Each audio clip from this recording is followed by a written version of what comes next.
So selamat petang dan salam sejahtera, salam Malaysia Madani kepada Encik dan rakan-rakan sekalian. So hari ini saya ingin berkongsi satu tajuk yang menarik, iaitu keberanian merentasi agama. Satu analisis perbandingan. Kita akan melihat bagaimana 8 agama utama, iaitu Islam, Buddha, Hindu, Kristian, Sikh, animisme, Tao, dan Confucianisme di dunia dapat memahami dan menghayati nilai keberanian. Bukan sekadar berani lawan musuh, tetapi keberanian dalam erti kata yang lebih luas, iaitu moral, spiritual, dan sosial. So, apa itu keberanian? Ramai sangka keberanian adalah ketiadaan rasa takut. Sebenarnya tidak. Keberanian adalah keupayaan untuk bertindak dengan penuh pertimbangan dan keteguhan hati walaupun kita berasa takut. Setiap agama memiliki perspektif yang unik tentang sumber dan manifestasi keberanian. Ada yang bersumberkan iman, ada yang bersumberkan kebijaksanaan, ada juga yang bersumber keseimbangan alam. So, mari kita lihat satu persatu. Yang pertama adalah Islam. Dalam Islam, dia membingkai keberanian sebagai penyatuan tindakan bersandar keberanian. Dia dikenali sebagai syaja'an. Keberanian dalam Islam bukanlah satu tindakan yang neka, ia adalah manifestasi kekuatan jiwa untuk melakukan yang benar, didasari oleh keimanan yang kukuh dan pertimbangan yang bijaksana walaupun berhadap dengan risiko. So sekarang saya akan membentang lagi untuk kamu orang lebih faham. Dalam Islam, keberanian dia disebut sebagai syaja'an. Dia bukanlah keberanian buta, tetapi keberanian ni yang berlandaskan kebenaran dan keimanan yang kukuh. Terdapat ada 3 aspek utama. Yang pertama adalah keberanian fizikal. Keberanian fisik seperti mempertahankan diri dan negara. Dia adalah satu keberanian dalam medan perang atau situasi mengancam nyawa. Yang kedua ialah keberanian moral. Berani menegakkan keadilan, berkata benar dan mengakui kesalahan. Yang ketiga adalah keberanian spiritual. Keberanian ni adalah berani melawan hawa nafsu dan godaan yang menjauhkan diri dari Allah. Okey, sekarang mari kita lihat Kristian. Kristian dia melihat keberanian sebagai satu jabatan keimanan melintasi ketakutan. Keberanian ini adalah keyakinan yang disertai tindakan lahir dari rasa takut akan Tuhan, pengharapan dan kasih. Dia ini memberikan umat Kristian mengginjil kekal setia ketika susah dan menghampiri tata kasih kurnia. Jadi dalam tradisi Kristian, keberanian berkait rapat dengan iman dan ketaatan kepada Tuhan. Sumber berani ini bukanlah datang dari diri sendiri, tetapi dari rasa takut akan Tuhan, penghargaan dan kasih. Apabila seseorang percaya bahawa Tuhan akan memenuhi janjinya, maka lahirlah keberanian untuk bertindak. Dalam praktiknya, umat Kristian memerlukan keberanian untuk ginjil, tetap setia di masa kesusahan. dan menghampiri takhta kasih kurnia untuk mohon pertolongan. Jadi kesimpulannya, keberanian adalah keyakinan yang disertai tindakan yang lahir dari hubungan yang erat dengan Kristian. So, yang kelima adalah yang seterusnya adalah Hindu. Hindu dia menganggap keberanian sebagai sifat ilahi untuk menewaskan ketidakadilan. Dia dikenali sebagai Tai di di Hainyam, Hainyam, ya, yang bermasuk keteguhan hati.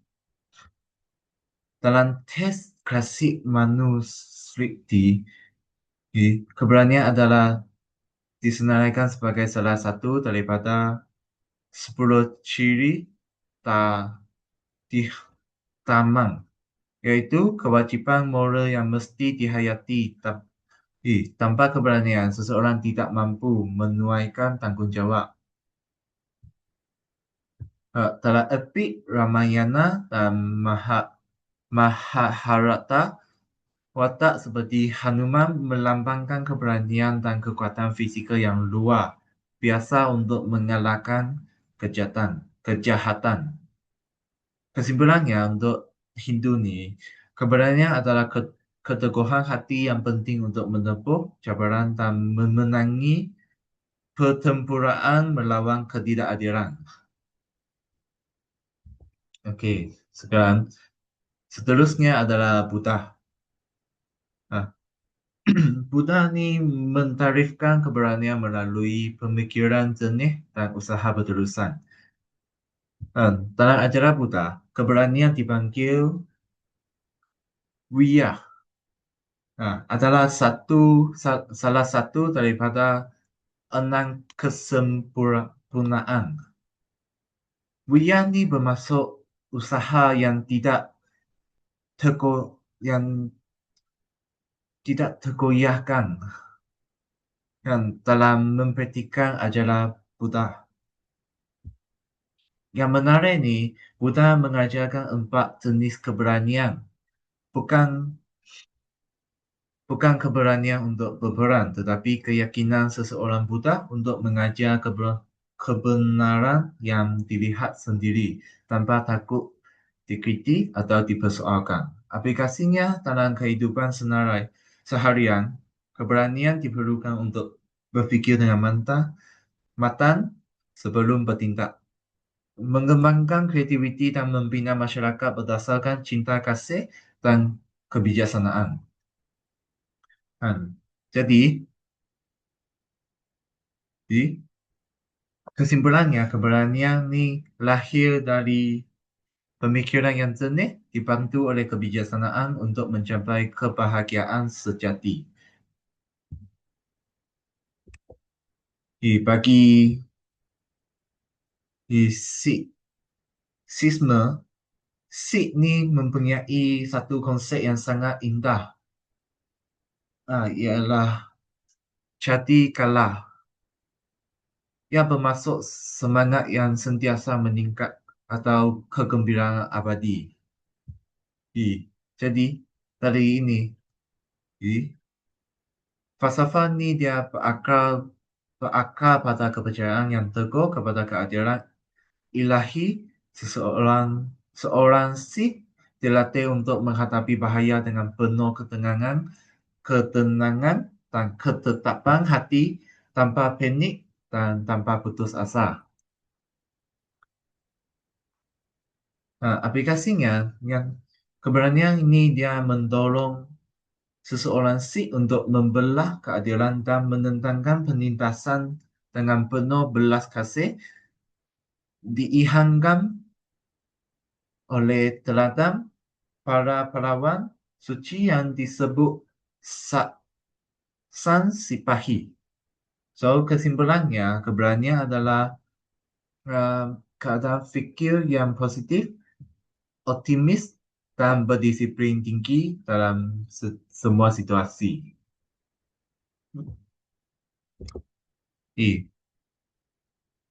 Sekarang, Konfusianisme memerlukan keberanian diimbangi oleh kesetiaan dan kebajikan.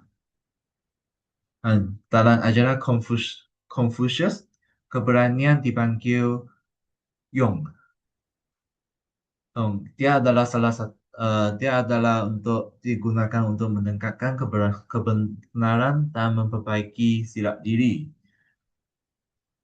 Yong ni adalah salah satu daripada tiga kualiti moral utama, yaitu bersama kebijaksanaan dan belas kasihan. Hmm. Tetapi tetapi ada syarat mutlak. Keberanian mesti diseimbang dengan kesetiaan dan kebajikan. Tanpanya, keberanian akan membawa kepada kekacauan dan jenayah. Ya, matlamatnya adalah untuk menegakkan kebenaran dan memperbaiki kesilapan diri dan membina masyarakat yang harmoni. So, kesimpulan bagi keberanian dalam agama Konfusianisme adalah tentang melakukan perkara yang benar pada masa yang tepat dengan niat yang murni. Hmm. Bagi bagi Taoisme, bagi Taoisme pula, dia menemui keberanian tulen di telah tiga harta karun. Tao mengajarkan bahawa keberanian sejati lahir daripada tiga harta karun, yaitu sampau. Yang pertama adalah cinta kasih, kerana uh, cinta seseorang akan menjadi berani. Kedua ialah kesederhanaan. Kerana sederhana, seseorang menjadi pemurah. Ketiga, rendah hati, tidak berani mendahului orang lain membawa kepada kepimpinan sejati. Tao ni memberi amaran, keberanian tanpa cinta, keberanian tanpa cinta kasih adalah sia-sia dan membawa kepada kematian. Dan kesimpulannya, keberanian tulen adalah lembut, penuh belas kasih dan selaras dengan jalan alam yang disebut Tao. Oh. Sekarang mari kita lihat animisme. Dia menguji keberanian melalui keseimbangan dua alam. Dalam sistem kepercayaan animisme, alam semesta dihuni oleh berbagai roh yang boleh membantu atau membahayakan manusia. Jadi keberanian dalam konteks ini adalah keberanian untuk menghadapi kuasa gaib. Ia termasuk keberanian untuk melakukan riset, menenangkan roh dan melindungi komuniti daripada gangguan makhluk halus. Tujuan ini adalah untuk mengelakkan keseimbangan antara dunia manusia dan alam roh. Ini sering memerlukan nyanyian, tarian, dan pengorbanan tertentu. Jadi kesimpulannya, uh, ya, keberanian yang dalam agama animisme adalah tentang menghadapi ketakutan terhadap yang tidak diketahui demi keselamatan dan kesejahteraan bersama. Okey, sekarang mari kita lihat satu jadual perbandingan. Anatomi keberanian melintasi sistem kepercayaan. Walaupun setiap tradisi beroperasi menggunakan mekanik teologi yang berbeza, cara universal mula mula kelihatan apabila kita membandingkan sumber kekuatan dan matlamat akhirnya. So, bagi agama Islam, sumbernya adalah iman dan kebenaran. Istilahnya adalah syaja'at. Matlamatnya adalah untuk melakukan yang benar risiko. Bagi Kristian, adalah Tuhan dan Kristus. Istilahnya adalah keyakinan dan ketaatan. Jadi matlamatnya adalah penginjilan dan kesetiaan. Bagi Hindu, sumber utamanya adalah sifat ilahi. Istilahnya adalah Dihayam. Dihayam dan matlamatnya adalah menewaskan ketidakadilan. Kalau bagi agama Buddha, sumber utamanya adalah panah. Istilahnya adalah wiya yang bermaksud keberanian dan matlamat adalah mencapai kebahagiaan sejati. Bagi Sikh, sumber utamanya adalah keadilan ilahi. Istilah adalah jadi kala dan matlamatnya adalah sang sipahi. Bagi Konfusianisme, sumber utamanya adalah niat murni, istilahnya adalah yong, dan matlamatnya adalah untuk membina masyarakat yang harmoni. Bagi Taoisme, sumber utamanya ialah jalan alam, ialah Tao. Istilahnya adalah lembut dan belas kasihan. Matlamatnya adalah kepimpinan sejati. Bagi animisme, sumber utamanya adalah kelangsungan komuniti. Istilahnya adalah berhadapan dengan yang gaib. Matlamatnya adalah untuk keseimbangan dua alam. So, melalui jadual ini, apa yang menarik? Yang menariknya adalah semua agama bersetuju bahawa keberanian adalah kebajikan moral yang penting. Walaupun sumber dan matlamatnya berbeza. Okey, bagi rumusannya adalah satu nilai universal untuk kemanusiaan. Hmm. Walaupun perbezaan dari segi hitungan dan matlamat, kedelapan sistem kepercayaan ini bersetuju pada satu basic model yang sama. Keberanian sentiasa menentukan kita melakukan kebaikan dan menegakkan kebenaran, terutamanya ketika keadaan menjadi sukar. Mari kita memanifestasikan nilai ini untuk diri, keluarga, dan masyarakat. Nah, akhir sekali, rujukan untuk pembentangan ini adalah berdasarkan sumber-sumber yang sahih, seperti tesis akademik, SC, eh, teks klasik, senarai lengkap, adalah dalam slide ini. Dan juga dalam sini. Sekian, terima kasih.